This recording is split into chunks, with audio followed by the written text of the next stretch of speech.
look at where we are as a country today, you would see that within the sphere of everything that we are talking about, you begin to see that the things that are missing in what we are talking about is the fact that the East want and agree to one thing, the North want something different, the South want something very different, the West want something different. And the place where some of these issues needed to be discussed, of course, again, in a democracy, we have this parliament that should be discussing the things that concerns us and all of that.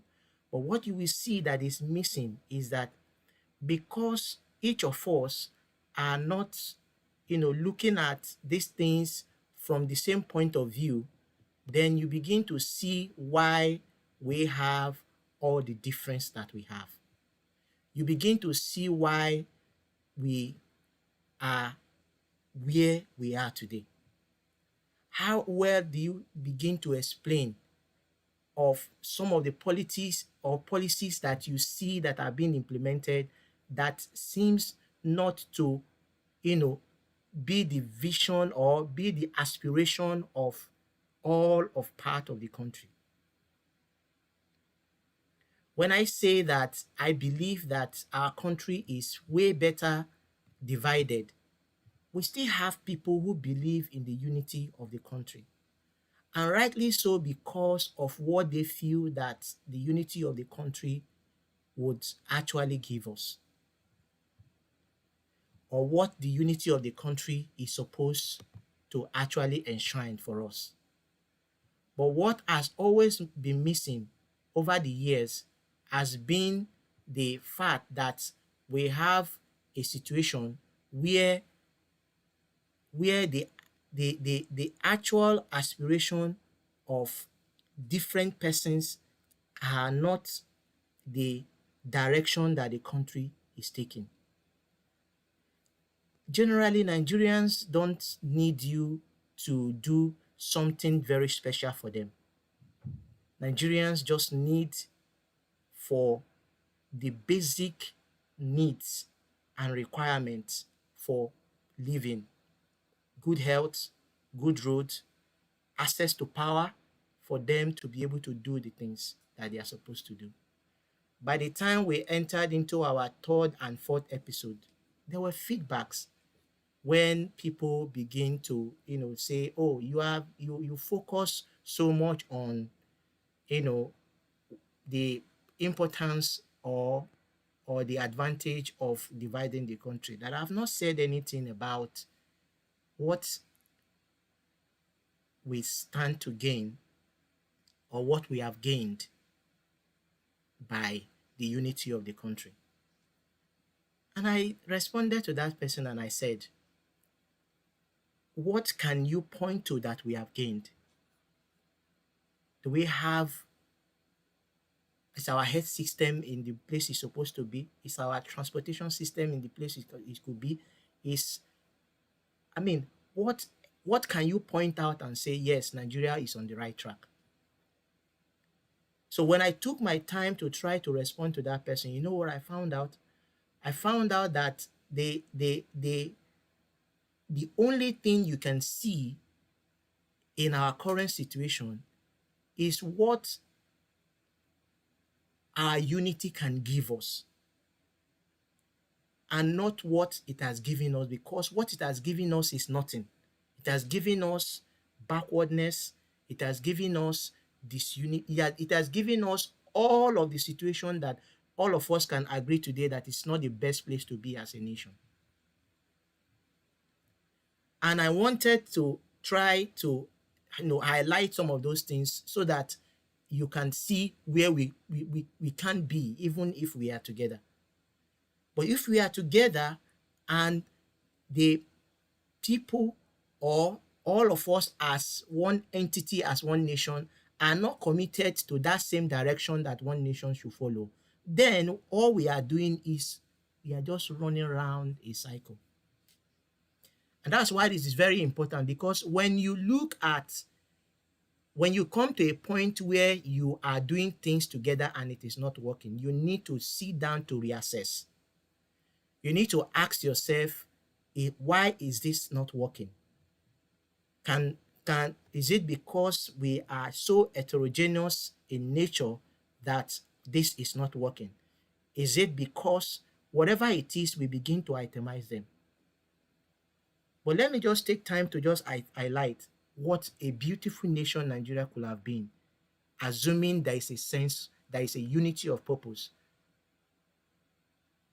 Because the advantage we have as one big nation, like I've always mentioned, is not even our resources, our natural resources is secondary to the advantage we have as a nation. What is so important for us as a nation is human resources. And the moment we begin to see that strength, that is the highest strength that we have, you will begin to see why we need to invest in looking at actually disintegrating the nation because of the differences that is between the perspective of life and understanding of these different persons who are put together inside Nigeria. If we had unity of purpose, we could have taken advantage of our population and have what I call industrial revolution. The industrial revolution can only come when even there is power available. Imagine what Aba could be if there is constant electricity. Imagine what that place can be. Imagine what that place can be if there is infrastructural development for that particular human resources that is currently being wasted in that kind of place. One of the big advantage we have if we of this country that has not been taken advantage of is the big market. Of course, again, people that are currently taking advantage of this big market are the few foreign investors in telecommunications and all of that that have come in and taken advantage of this big population. Again, you talk about culture and tourism of the diverse people in Nigeria. This is one other area that a large population like Nigeria could have made a difference in the world and put us on the global map if all of those things are currently taken advantage of. We also have this population is a population of a huge economy that can transverse beyond just what we currently have today. Unfortunately, that is not. And because it is rightly so, because the fact what is so missing, the sole thing that is missing is that same unity of purpose. We have different opinions to different things. How do you just want to keep these same different people together when this same difference looks so much like it's something that you cannot sit down to try to begin to even discuss and resolve it? So someone will say, why, if you feel that these are the advantage, why can't we be able to resolve it? When the group of people are going towards one direction and they are disagreeing, this one is going right, the other person is going left, and all of that, they will not make any step or progress in that journey. This missing link of unity of purpose has been there from the foundation. Different people want different things, and we form that one nation that we are calling Nigeria. Everybody has different viewpoint of all of that.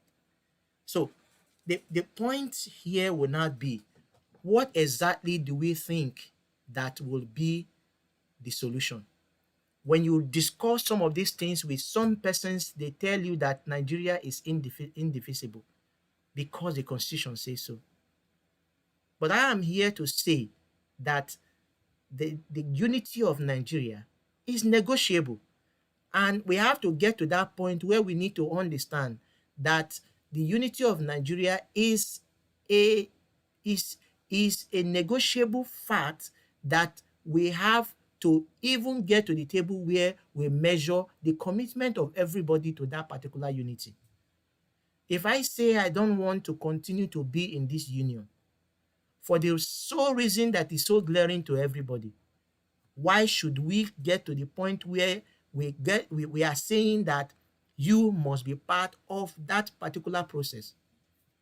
Everybody that have raised the issue of the unity of Nigeria and the current people who are currently leading this same force have looked at these democratic settings and have asked for simple process, which is referendum.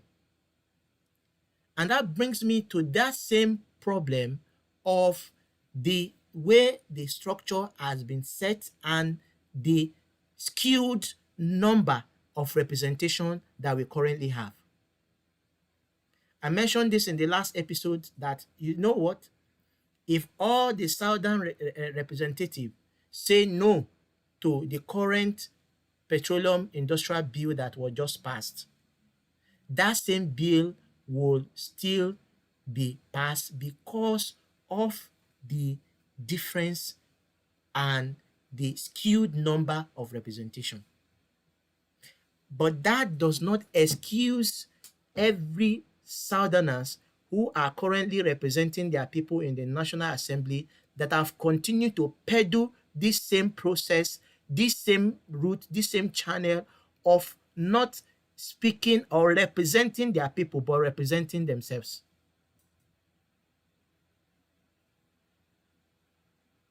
So if I am the victim and you are the victim, and these same people always find a way to align themselves when it comes to the things that concerns our collective prosperity because of their own personal gain, then it is time for us to put down all these identifiers of religion, ethnicity, and all of that, and begin to deal with the issues that these people are actually not representing us.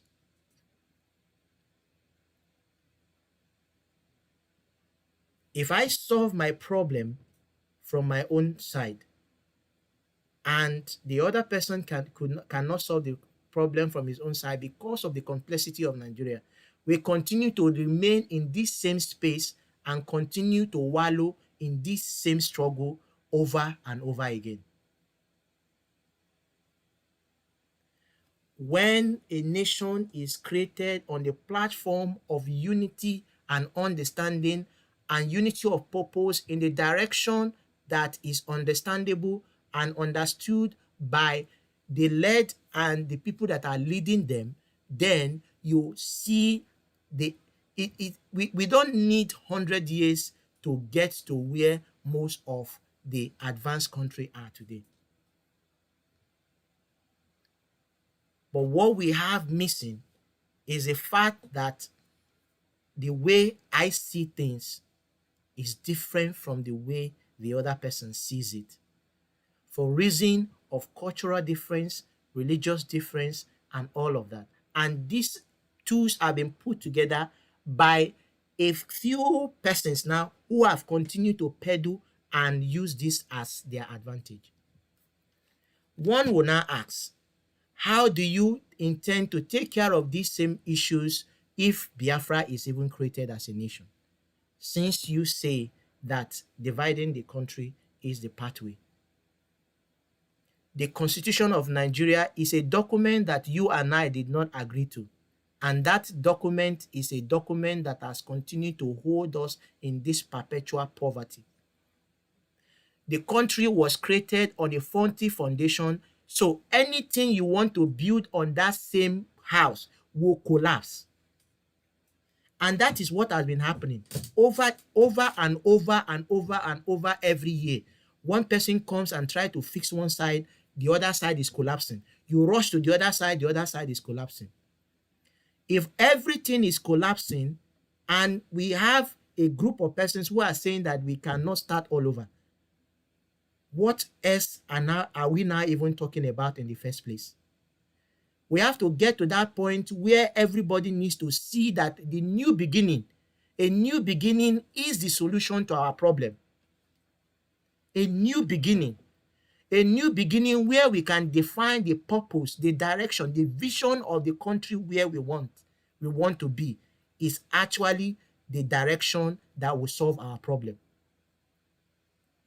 When there is no purpose, there is no unity of purpose, the nation continue to wallow in failure.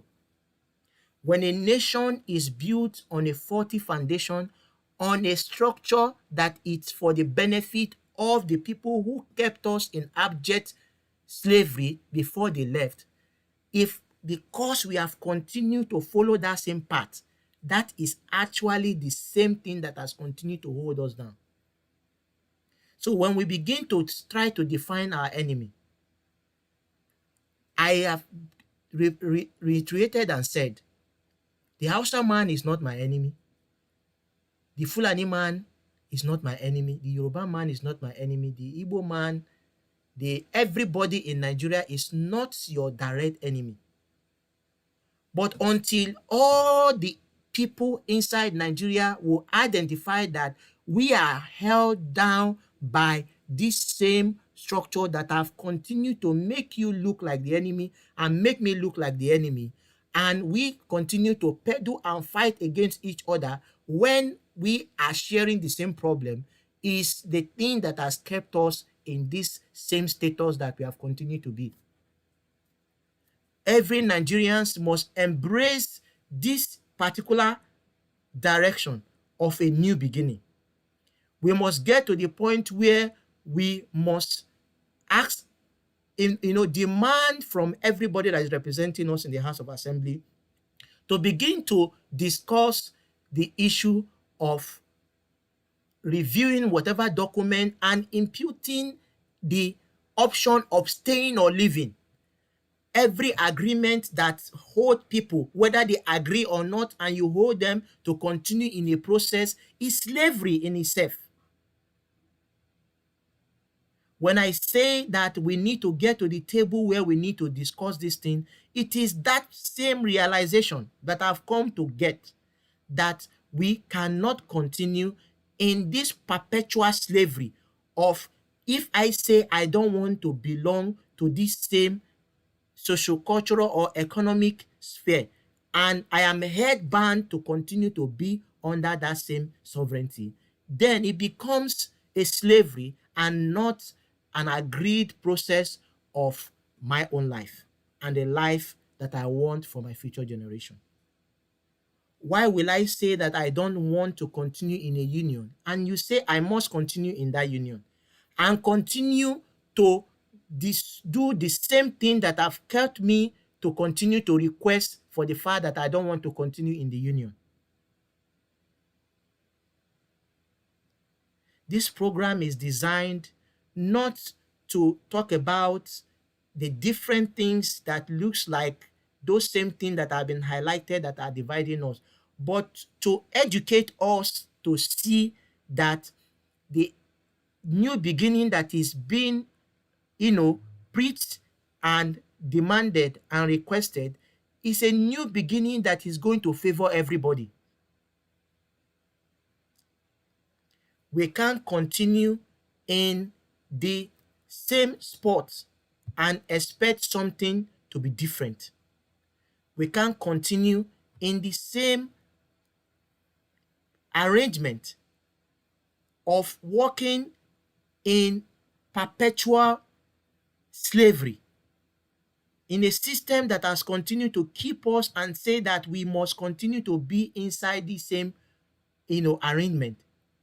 That is what we need to change. That is the mentality that we need to change. Every man that I've said, let's go to the negotiation table to discuss our union, is not supposed to be vilified. It's not supposed to be oppressed. It's not supposed to be silenced. But what have we seen? Every voice that have, questioned what has held us together as a nation have been met with brutal force of oppression and silencing. We cannot continue like this. We cannot continue like this. Imagine what a new nation and a new beginning is going to give us. The opportunity to address as a fundamental document, start with what we want from what we have, a document that shows exactly where we want to go. A document that we can use to even teach our history, and a document that will reflect who we are, a document that will reflect our strength and our weakness, a document that would go a long way of showing us exactly the kind of future we want for ourselves.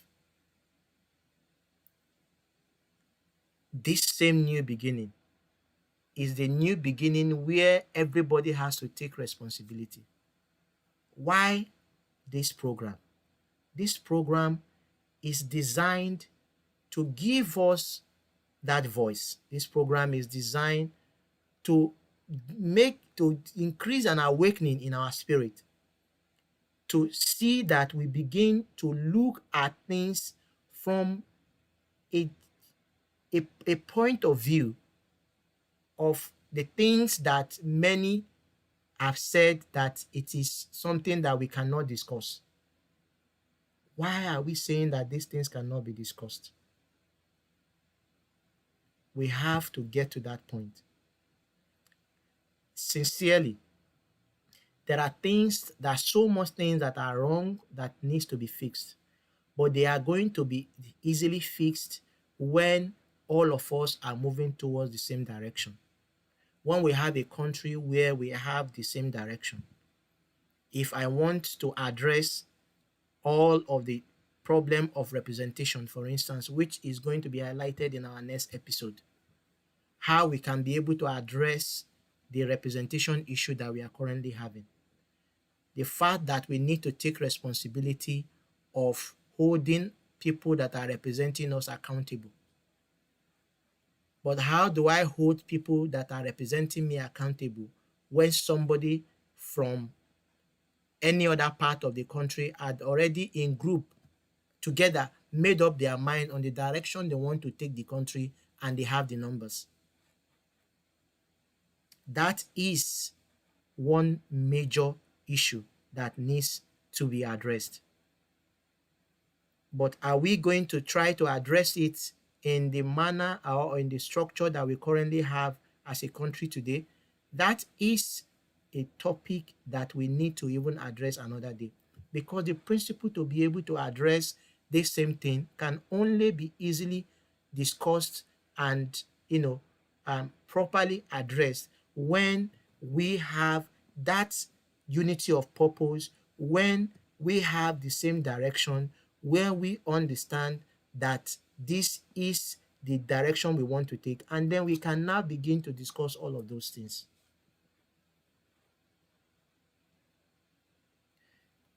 We are going to be better as a people if we begin to be open.